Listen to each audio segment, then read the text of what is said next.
Hi అండి, welcome to Sahi kitchen. ఈరోజు మన రెసిపీ కొబ్బరి కోవా తయారు చేసుకుందాము.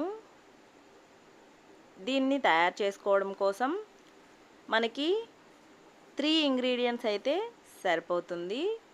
అవి పాలు, కొబ్బరి, చక్కెర ఉంటే మనకి కమ్మనైన స్వీట్ రెసిపీ తయారు చేసుకోవచ్చు. ముందుగా ఫ్రెష్ కొబ్బరి తీసుకొని పైన ఉన్న నల్లగా ఉన్న పార్ట్ మొత్తం తీసేసుకొని ఇలా సన్నగా కట్ చేసుకొని మిక్సీ జార్లో వేసుకోవాలి. ఇప్పుడు దీన్ని మెత్తగా మిక్సీ పట్టుకోవాలి.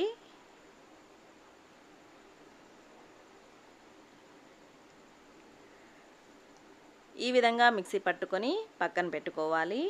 ఇప్పుడు స్టవ్ పైన కడాయి పెట్టి 1 కప్పు పాలు వేసి మరిగించుకోవాలి.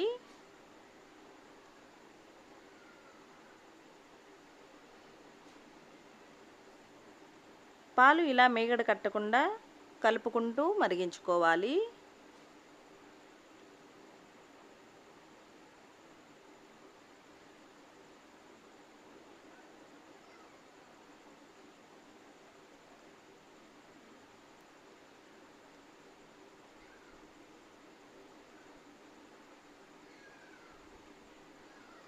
పాలు మనకి చక్కగా 2-3 పొంగులు వచ్చి 5 నిమిషాల పాటు మరిగిన తర్వాత మనం ముందుగా మిక్సీ పట్టుకున్న కొబ్బరి మిశ్రమం కూడా వేసేసుకొని కలుపుకుంటూ బాగా దగ్గర పడేంత వరకు ఉడికించుకోవాలి.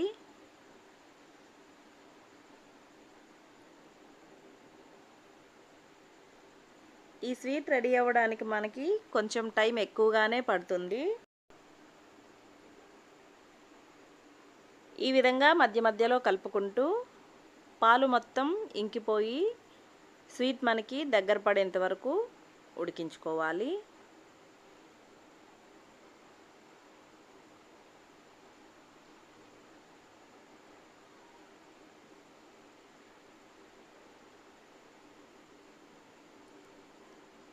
ఈ విధంగా మొత్తం దగ్గర పడిన తర్వాత ఇప్పుడు 1 కప్పు పాలు, 1 కప్పు కొబ్బరికి 1 కప్పు చక్కెర వేసుకోవాలి. అప్పుడే మనకి స్వీట్ చక్కగా సరిపోతుంది.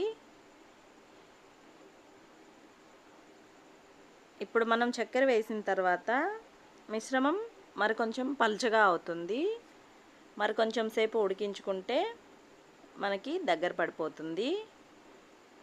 ఈ స్వీట్ చాలా చాలా బాగుంటుంది.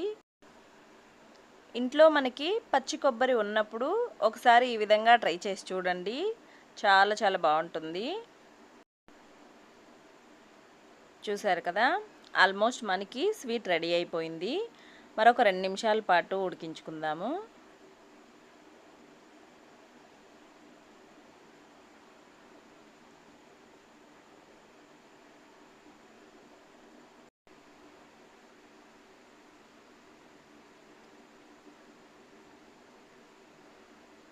అంతే అండి, మనకి స్వీట్ రెడీ అయిపోయింది. ఇప్పుడు స్టవ్ ఆపేసి ఒక సర్వింగ్ బౌల్లోకి తీసేసుకుందాము. ఈ స్వీట్ని ఇలా బౌల్లో అయినా తీసుకోవచ్చు, లేదంటే ఒక ప్లేట్లోకి తీసుకొని పీసెస్లా కూడా కట్ చేసుకోవచ్చు. నేనైతే ఇలా కప్పుల్లోకి వేసి ఇచ్చేసాను. చాలా చాలా బాగుంటుంది. తప్పకుండా మీరు కూడా ట్రై చేయండి. ఈ వీడియో మీకు నచ్చినట్లయితే ప్లీజ్ వీడియోని లైక్ చేయండి, షేర్ చేయండి, సబ్స్క్రైబ్ చేయండి.